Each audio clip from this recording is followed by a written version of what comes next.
Hi, everyone, and welcome to Behind the Numbers. This is the show where we go beyond the data to explore the people, the stories, the insights that really drive business success. I am your host, Dave Bookbinder, and I thank you for joining us today. So you've heard me talk about public speaking before. It's not optional. And I still continue to read that is the biggest fear that people have, more so than death, which I will remind you means that people are more interested, dare I say interested, they're more comfortable with the idea of being in the casket than they are doing the eulogy. So we're going to try and bust through that today and help you get more comfortable with your public speaking. And I am pleased to welcome Juanita Wheeler, who is a public speaking coach. She's a speechwriter.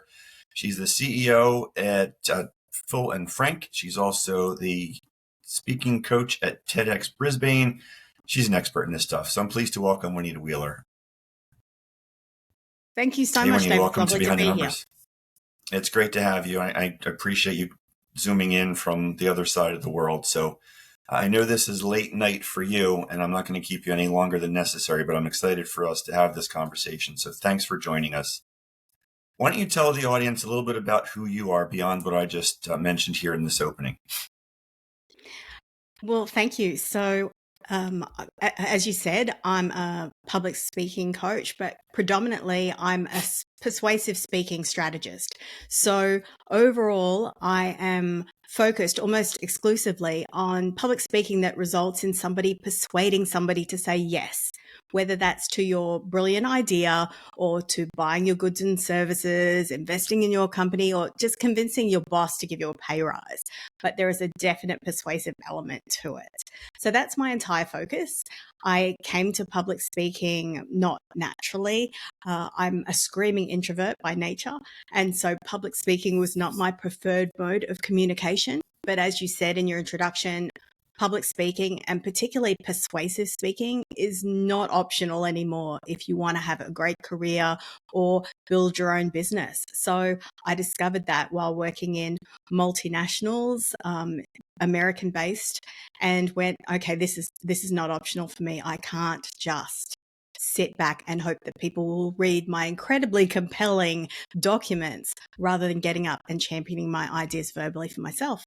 So I fell into it, and now that's my whole mission. I wake up every day helping people who have brilliant ideas or products, services, or companies, research, books, to champion them to the world. That's amazing. And public speaking is not optional. It's truly something that we have to do, even if it's just a matter of delivering a status update on a briefing with our teams. I want to share a quick story because I want to segue into the first start with how do we overcome the fear, but I have to share this with you because it happened not too long ago. At a networking situation, two firms got together. We're all sitting around this table, and everyone is just going around the table to introduce themselves. Pretty simple, basic stuff: who you are, what you do. Not a lot, right? Maybe 15 seconds at minimum. And it was going around the table, and when it swung around to the other side of the table, as a woman was speaking, the gentleman to her right stood up, left, and never came back. And always wanted to assume, just don't make any assessments and judgments. I reached out to the guy and said, "Hey, man, everything okay? Saw you left in a hurry." "Yeah, everything is fine." He was afraid of standing up for 15 seconds, just introducing himself. It's real. So how do we bust through that? What would you tell folks? Well, absolutely, public speaking fear is real, and there are several different types of public speaking fears. So the first thing I do when I work with people is acknowledge all the different types of fears and that they can pop up at different times, and they're all very legitimate. So some may be, at the extreme end, which is like your gentleman who, could not cope with the thought of 15 seconds worth of speaking and had to leave. Right up to, people who feel, are quite comfortable. They've done a lot of public speaking perhaps, but not on certain stages or in front of much larger audiences. And so, their fears may be associated with, imposter phenomena, or maybe they are very well respected amongst their immediate peers and they're concerned that they might somehow be exposed as a fraud if not everyone thinks they're as smart as they think they are when they get up and do public speaking. So I think the first thing is to own what is the fear that you have, because people aren't typically actually afraid of the act of public speaking. Isn't usually what people are afraid of. It doesn't take me long working with somebody to work out what they're actually afraid of. And it's not the act itself. It's usually what will happen in their mind as a result of that. Will people no longer respect them? Will they think that they're less qualified or less intelligent than they thought they were? Will actually being smart or calling to attention that you have a good idea bring criticism that you're not necessarily welcoming or ready for? Will success be terrifying? If you do a really good job, is that going to come with consequences? So there are a whole range of reasons, and every human is different. So there is no one size fits all of what's led to the fear. Sometimes it's people who have been told their whole lives, be small, you're not good enough. And this is just tracked right through to their adult professional lives. So, they're very complex and lots of different reasons. But the first thing I say to people about fear, and I had to do this myself because I was in no way comfortable with public speaking when I started, is you cannot let your concerns or your fears about what other people might think determine the extent to which your brilliant ideas are going to make their way into the world. Those people don't get that kind of power. Don't give it to them. They don't get a vote.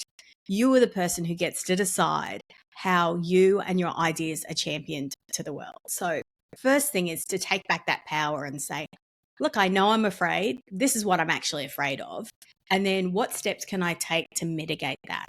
And they're all different. So, for example, if somebody's worried, I was speaking to somebody last week, English is not their first language. They're very nervous about the table whip arounds in, corporate meetings and introductions. And so once we worked out, these are just 35 words you need to have. We nailed the 35 words that she could say on her best day of introducing herself and what she does. And it's not her title role, by the way. It's who she helps, who she serves, and what she achieves for them, because that's what you should be telling people when you introduce yourself. So we crafted her 35 words, and then she just memorized it like it was the chorus of one of her favorite pop songs. And so she can just bust that out now, because when you have words memorized, if it's something short and something snappy, memorizing allows you to be authentic and in the moment, because you can actually focus on people and be very conversational if you're not having 60% or 80% of your brain going, what am I saying next? What am I saying next? So planning situations where you're going to have to speak, giving yourself the best possible tools in terms of the smartest word you could be to be authentically you, but on your best day. And then memorizing short segments that, you're going to use repeatedly in your life. So you have them on demand, and then practice, practice, practice. Yeah. And what's so cool about this topic that we're discussing here today is that it's so impactful for such a wide swath of the population. We're not just talking to entrepreneurs and business owners here. We're literally talking to everybody that's listening. So that's what's amazing here. So let me ask you then, because everybody understands that we trust the person at the podium. If you go to a conference and somebody's speaking, they're the expert. Somebody else said that they're the expert, and they immediately get trust as long as they don't, quote, blow it. And we'll talk about how not to blow it and make it great. But I'm going to have you just outline for the audience how public speaking can help an entrepreneur or business owner either grow their business or help an individual in fast tracking their career. Effective persuasive speaking, and I'm completely biased, but I've gone through the process and spent 20 years doing it. So I've worked it out for myself and now for others. Persuasive public speaking, being able to do it really well, is the most underappreciated tool that you can have to fast track your career or grow your business. And one of the reasons in terms of growing a business or establishing yourself as an expert is exactly what you said. When somebody else puts you up on a stage, you get instant credibility. Somebody is saying, you should listen to this person because they are an expert in that field. And you should embrace that, respect it, and then earn it. So make sure that when you have put in the work, so when you stand up on that stage, you are delivering value to that audience, and that instant, credibility that you have been given by the organizers pays off, and you are using it to maximum effect and to the maximum benefit of the audience. So instead of having to convince one person at a time, one pitch meeting at a time, that people should buy your book, buy your product, engage you for your services, listen to your research, you don't have to do that one person at a time. You get to do that at scale. So that's fantastic. And again, scale is relative. And I always talk about strategic scale. So sometimes you'll find people are speaking to an auditorium with 600 people in them, but they're not the right target audience for them. They're not their ideal customers or the people who have the power to say yes to their idea. I always say to those people, I would rather you spoke to a strategic audience of 10 people who could say yes to your idea and engage your services than speaking to 600 of the wrong people. So it gives you scale, but you always want to make sure it's smart scale. And in terms of your career trajectory, I work with a lot of people who are either executives or who are just poised to jump into that executive level, but they need to really establish themselves ahead of some of their colleagues and peers, because that's just how the world works. So what they find is, and one of the things I do to them with them is to say, let's find you some speaking gigs that are industry recognized, that when you get on that stage, people in the broader industry will say, wow, he or she, is a mover or shaker. They know their stuff. They are an expert and a voice we should be listening to in this field. And it's really interesting that when people in the industry start saying that, even if your own company has been a little bit slow to pick that up, once their peers in the industry start picking it up, often sooner than they do, then that can dramatically fast track your career when they work to advance you, to keep you before you get headhunted by somebody else. Yeah, and that's a great point, because I want to talk a little bit about the personal branding aspect of this, because there are some companies that believe that if you're out there being the visible expert, to use a term from Hinge Marketing's research, that you can be, quote, too self-promotional. And some firms think that they're not benefiting from that. But in fact, the research has shown that the company actually benefits from the umbrella that you create by having that visibility. Talk a little bit about the personal branding aspect of the visibility in the public speaking, Juanita. Absolutely.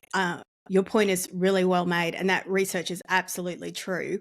Anytime that you are out speaking and you include in your bio and in your profile with your company's permission that this is your role, so I am working for XYZ company, or I'm currently the head of innovation for this XYZ company, or Acme, whomever it is, then yes, that absolutely does give additional credibility to your company, because it says that external organizations and events recognize that the person you have working in your firm that you have engaged and managed to attract is doing cutting edge work and is at the top of their game in this industry. So it's great for the company done well. But importantly, that personal branding, it is never too early to start. Whether you are looking and you think, I am going to stay in corporate or in small companies forever, I don't have any desire to go and start my own company, that's absolutely fine. But getting out there and establishing your personal brand as an employee who is a leading voice in a particular space, who is incredibly knowledgeable, does great things in terms of helping you get promotions within your own company, or jumping from one company to another as opportunities arise. It puts you ahead of the game if you apply for other positions at other companies, but also it absolutely leads to being headhunted. And when you're headhunted, you always have the option to then take that opportunity, or alternatively, if you love the company you're currently at, to go and have a discussion with HR and say, I've had this really great offer. This is what I'm being offered. I'm coming to you first to talk to you because I'd like to stay. But just so you know, this is the kind of recognition and the packages people are offering me. So personal branding is great for career growth, and it's great for the now and the short term. But the other thing is, you don't necessarily know what you'll want to do in 5 years or 10 years with your career. So establishing a personal brand as early as possible will help give you more options, such that if you decide in 5 or 10 years, I'm going to write a book and I want to get it out there and I want to be able to go and tell literary agents or publishers that I have a following and I have credibility. Or alternatively, if you decide, I want to go and start my own company in this field, and you have this wonderful back catalogue of being recognized, giving speeches, giving keynotes, being a lead speaker at an event, all of that is going to help you, when you make that jump from being a corporate employee to running a side hustle and growing your email list and your following, to then being an entrepreneur. Yeah, and there's some people out there who are cringing, thinking, "Man, that's never going to be me. I'm never going to do that. I'm happy if I can just figure out how to stand up in that internal meeting." But when we talk about personal brand, going back to that story that I shared about the guy who just got up and bolted before he had to introduce himself, his personal brand took a tremendous hit that night, and I don't know that he would ever recover from it. And for me personally, I wouldn't be inclined to invite him to the next event because I've seen how he behaved. So he's got some work to do if he wants to continue to do this going forward. So this is really good stuff that you're sharing. One of the things that I had to overcome in my public speaking roles was, to your point, about making sure that I'm feeling like I'm delivering, and listen to some coaches and Simon Sinek, who I kind of fanboy over a little bit. And he talks about when you're going to do a talk, show up to give. It's not about you. It's about making sure that you're adding value to your audience. So I spend a lot of time iterating to making sure that I'm feeling like I'm giving to the audience in my head. So that helps me get through the thing. But what's your advice for folks who are going to be delivering, whether it's a speech or just a short presentation? How do you make that thing memorable and compelling? That's a really great question. And I get it a lot. And often when people ask, and I'm sure this isn't what you are asking, but often when people ask, they're asking me about what they should do in terms of, what do they do with their hands, or how do they infuse, what do they do with their vocal modulation? And they're trying to almost hoodwink the audience into paying attention. And Oh I yeah, always how say much to, movement do I do, right? From left to right, yeah, yes. all of that. Because when you start to, once you feel like you got the content down good, then it's the performative aspects of it. Absolutely. But the thing I always say to them is like, okay, if you think of a really great speech as a 100-meter race, the 100-meter sprint at the Olympics, that what you're doing with your hands and your vocal modulation and how quickly or how much of the stage you walk across, that's like the last 5 meters. That's, getting your nose across the line first. Absolutely, it's really important and can, it adds and can, have a significant impact. But what gets you in the position where you can land it and be at the front to have those things make a difference about whether you win or not is the 95 meters before that. And so that's what we focus on. And that directly feeds into your question, because when people say, how do I make my talk memorable? I'll say, it's really simple, but it's not easy. And what's really simple about it is that you just have to craft a talk that is exactly what your audience needs to hear. And they need to feel like you've written the talk exactly for them. And the reason they'll feel that way is because you have. If you've done your job properly, if you have crafted a strategic, intentional talk for that audience, they will feel like you've written it just for them because you did. So I'm working with a fabulous woman at the moment on a new signature keynote that she is going to give. It is specifically for educators. And so she is tailoring her content to make sure, and is doing the extra work and is doing the research to look at how her message translates directly to educators. So what is a win for them? What can they possibly gain as teachers? What can their students gain from the lessons that she has to impart and how her story relates to them?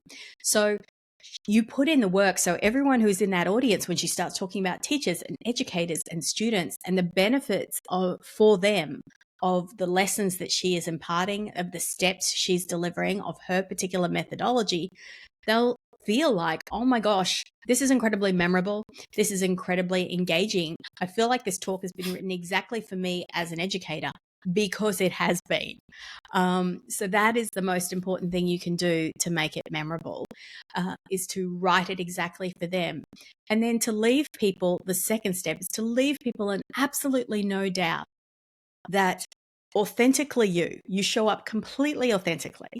And by that, I don't mean, I'll just wing it and not script my talk. No, authenticity and winging it are not the same thing. We can talk about that.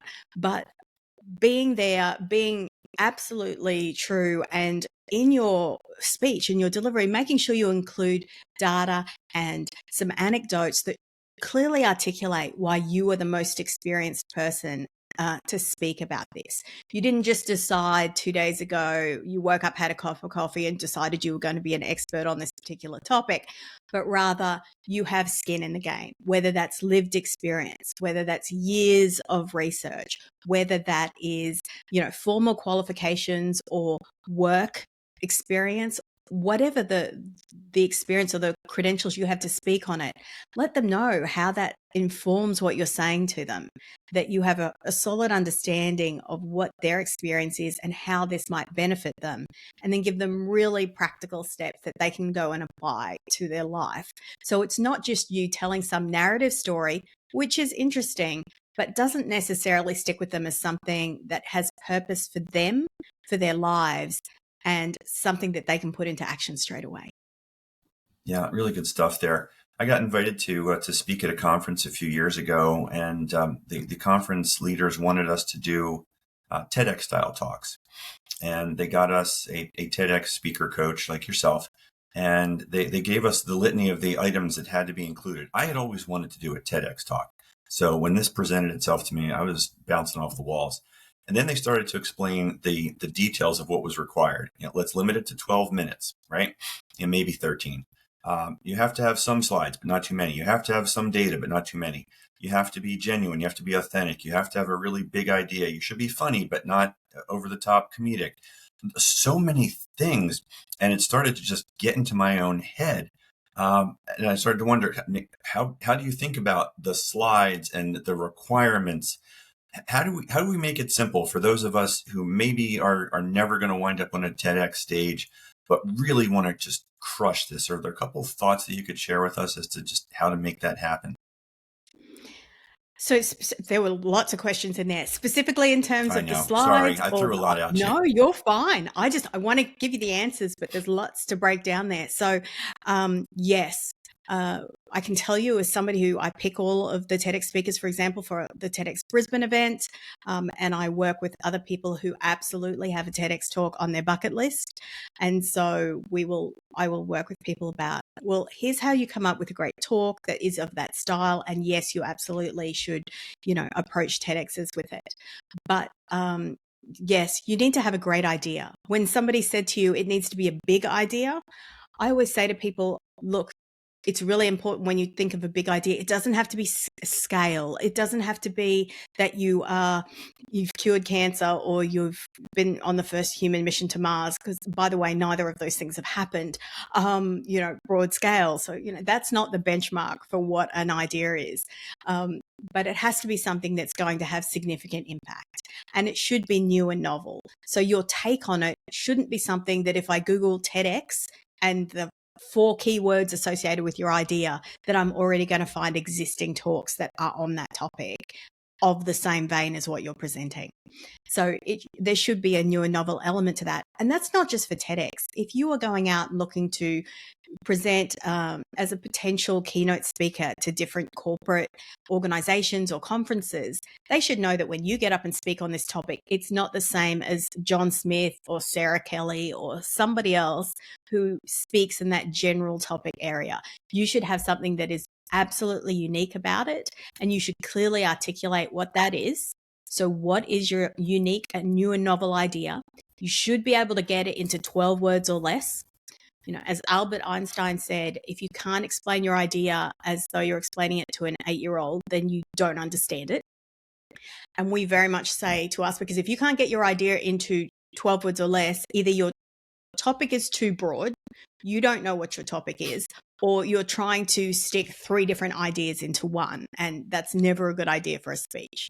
1 idea per speech at a time, maximum impact. So get it into 12 words or less. And then the shorter the talk, the better, almost always. People with their attention spans, shorter talks are punchier. You reduce they're much harder to write because you have to be very strategic and only put in information that is going to get your target audience. What do you want them to do when you finish talking? What is the behavior change? Do you want them to buy something, sign up for something, attend something, invest in something? These are all action tasks, and your strategic objective should be an action task. It should never be something as vague as raising awareness, which doesn't actually have any tangible outcome, and certainly not something that you can very readily measure. So what is the strategic objective of your talk, which is going to help you write it and deliver it? Because the entire time you'll know, here is my 12 words or less idea, and at the end of this talk, my strategic objective is the audience will do X. So then you can write a really compelling talk, because every time you're deciding, does this piece of content go in? Do I keep this paragraph? Do I keep this sentence? Do I keep this word? You get to the point where you're like, is this helping my audience get to saying yes to doing that action? And if it's not, then is it a vanity exercise because I think it makes me sound cool, or I like this story? And if it's not moving your audience and it's not serving them and getting them to yes, just scratch it. That's the stuff you cut. So having a strategic objective is really going to help you. And in terms of your questions about slides, we absolutely freak our TEDx speakers out when we put them through what is a monster boot camp. If you come and speak at our event, it is a monster boot camp. It goes on for several months. Multiple iterations. We collaboratively work with people on their speeches. We do all the fact checking, vetting. You cannot say something on a stage without it being vetted, it being fact checked. 6 weeks out from our event date, all our speakers have to come in and show that they've memorized their script, because memorizing and rehearsing are 2 different things. You memorize it until you sound like a robot, which is just, for example, the akin to an actor knowing their lines, so then they can show up at rehearsal and actually rehearse it. So 6 weeks out, it's memorized, and then the final 6 weeks they spend putting all that authentic human back into it, truly engaging with their audience, because they're not worrying anymore what the next line is, because they've got it. But one of the things about that authenticity, which we say absolutely memorizing helps you with that. And if it's only an 18-minute or a 12-minute speech, you can absolutely memorize that. Anybody can memorize that. Unless you have a memory issue. I've worked with people who have acquired brain injuries, for example. So, there are some exceptions, but overwhelmingly, people absolutely can memorize a script. They just possibly haven't found the way that works yet for them. And we help people do that. But once it's memorized and they're not scrambling for words, they can be 100% focused on being in the moment, when having that really authentic conversation with the audience and being really dialed in and being their authentic best self, because they're not scrambling for words. And part of that being real and being with the audience and not having them distracted is dramatically minimizing slides. So often we will have researchers or professors or people who are used to presenting at academic conferences or medical conferences, and they're used to talking for an hour and having 100 slides. And they'll come in and we'll work on the script, and then I'll go back to them and say, you get 3 slides. I'm like, what? And I'm like, they're like, I can't possibly do that. I've been using slides as my cheat for the last 20 years. So when and I put a whole chunk of text on slides, I'm like, first of all, your slides will not have a chunk of text. If it's greater than, 1 phrase or 24 font in Helvetica, you've made a slidegement, which is a document you're trying to masquerade as a slide. So that won't be happening. But you can have, 3 slides. You can have, in the instance of Trudy Collette, who gave a talk about potentially curing Zika with an Australian native plant.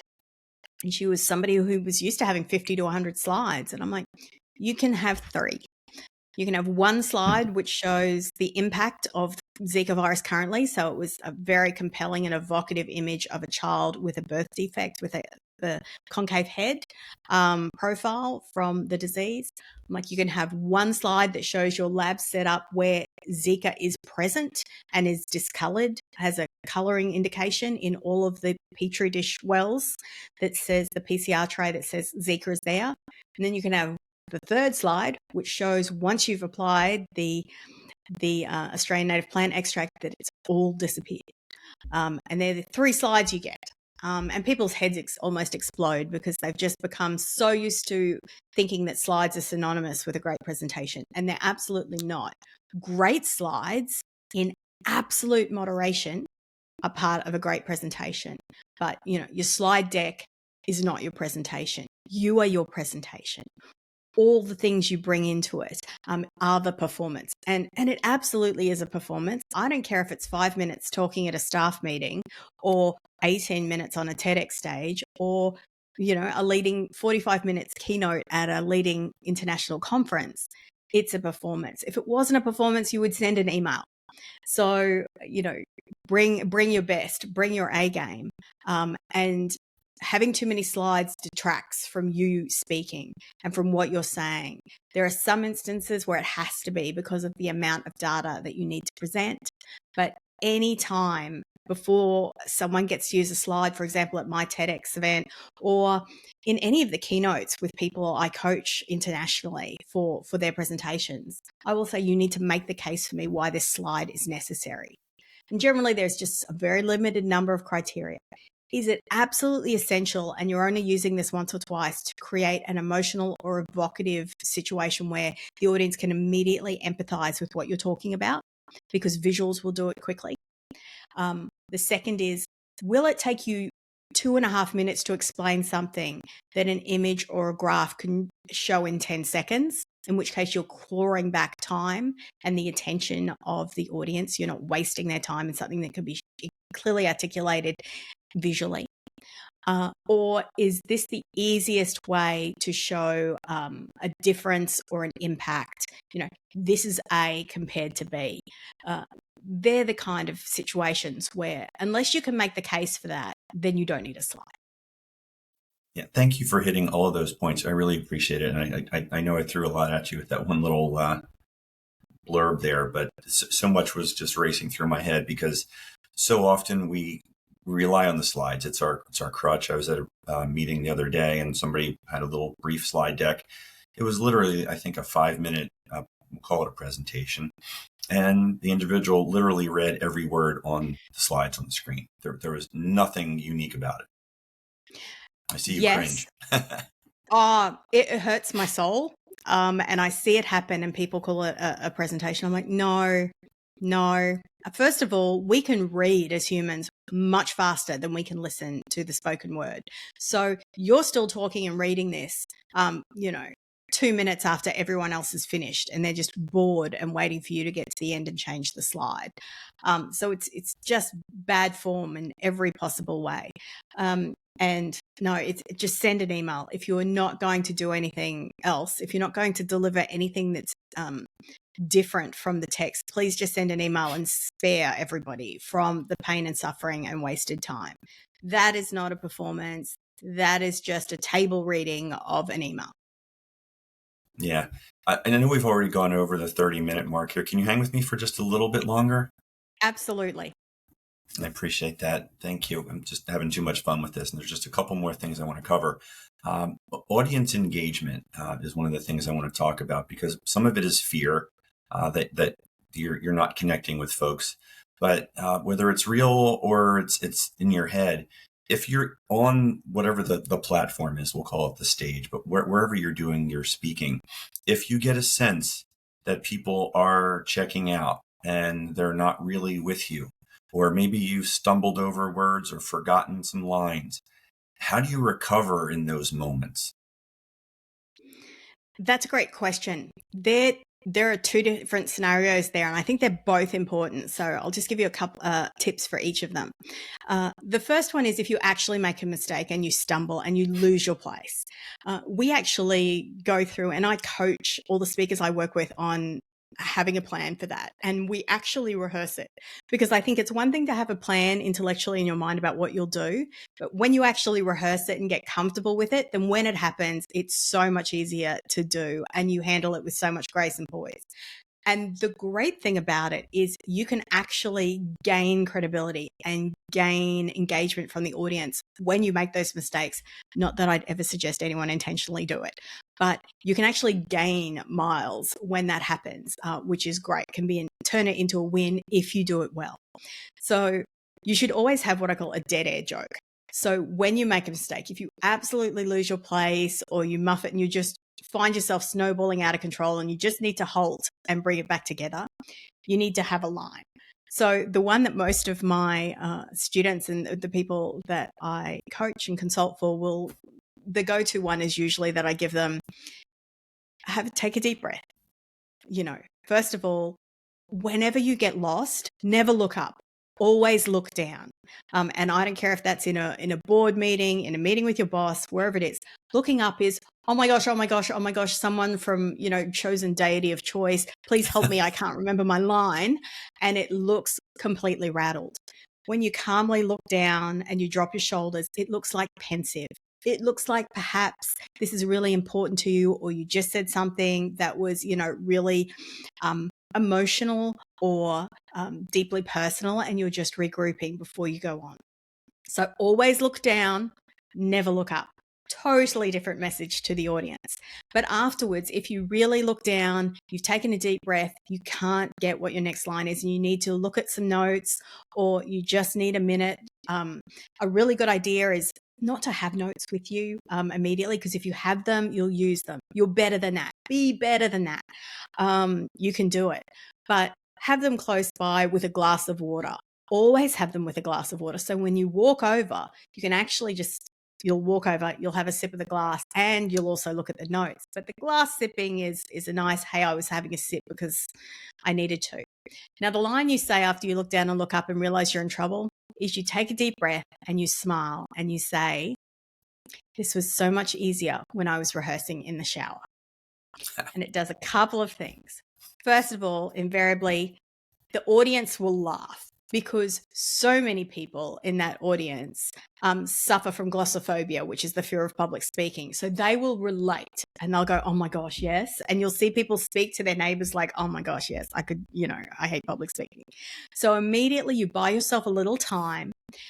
Everyone will relax a little bit in the room, and they'll also start beaming you back these smiles of intense support. Sometimes when this happens at our TEDx events, for example, which is one of the so many reasons I love TEDx, and I've seen it at every one of the global TEDx events I've gone to.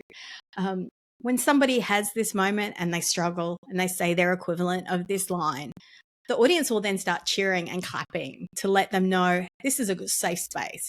Come on, we want you to succeed. So have the line, use it. This was so much easier while I was rehearsing in the shower. Then if you need, walk over, have your sip of your drink, check your notes that you've had there. Make sure you don't just check the next line, but check the next couple of paragraphs, so you're not going to have to do it again, and then go back.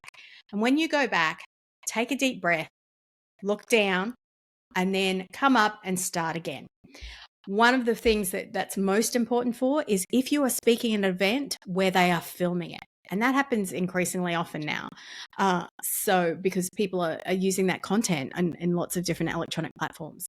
And if you look down before you do the shower comment, and then if you look down before you start up again, whoever's editing those videos can just make a clean cut between the two, and you won't even know it happened, the people who watch it subsequently online.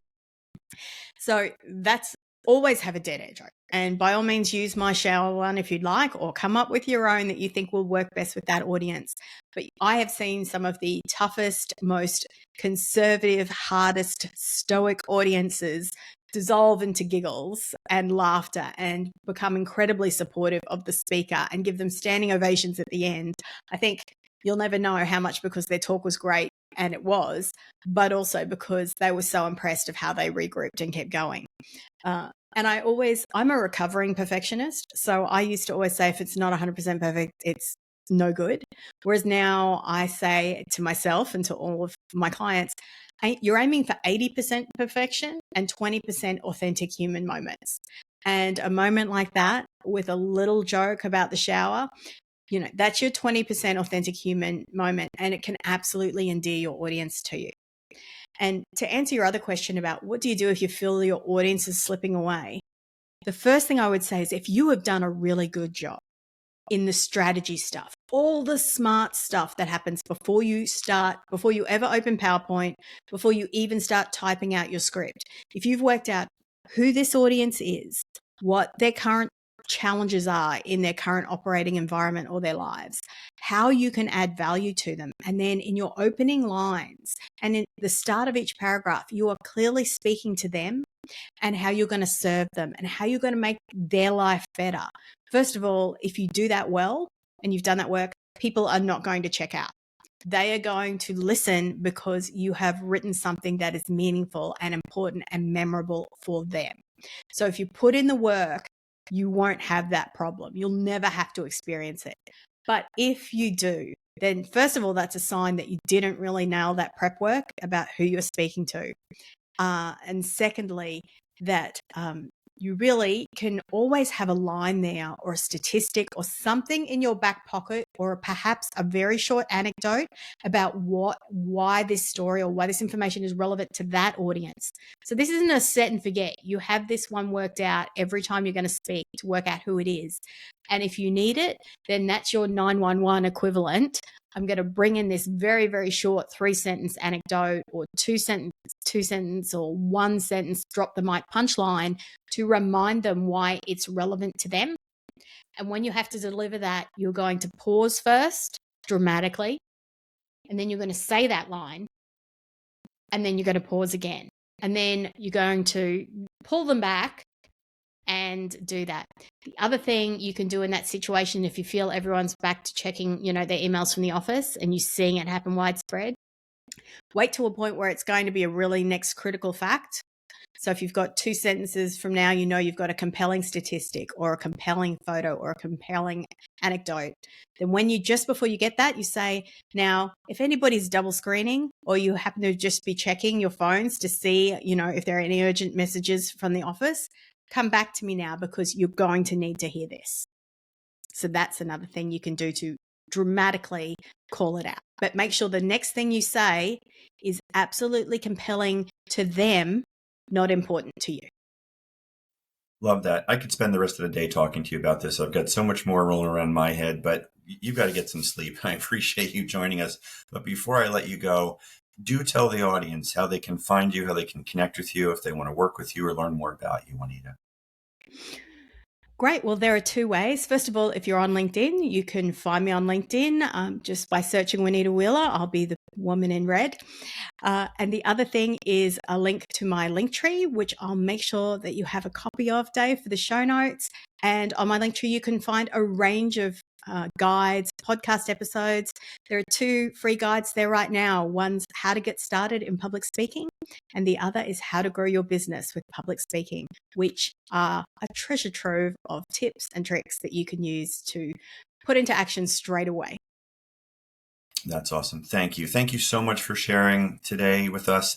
You have no doubt impacted millions of lives. Thank you so much. I really appreciate it. And it's always lovely speaking.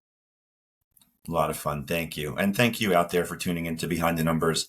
If you enjoyed this episode, as I know you did, please consider leaving a review. That stuff really matters. I'm not going to dwell on that. You get it. And I appreciate you taking the time to do that. And please do hit the subscribe button so that you never miss another episode of Behind the Numbers. Until next time, I am Dave Bookbinder, just reminding you, as always, that the numbers tell the story, but the people bring it to life. Take care, everybody.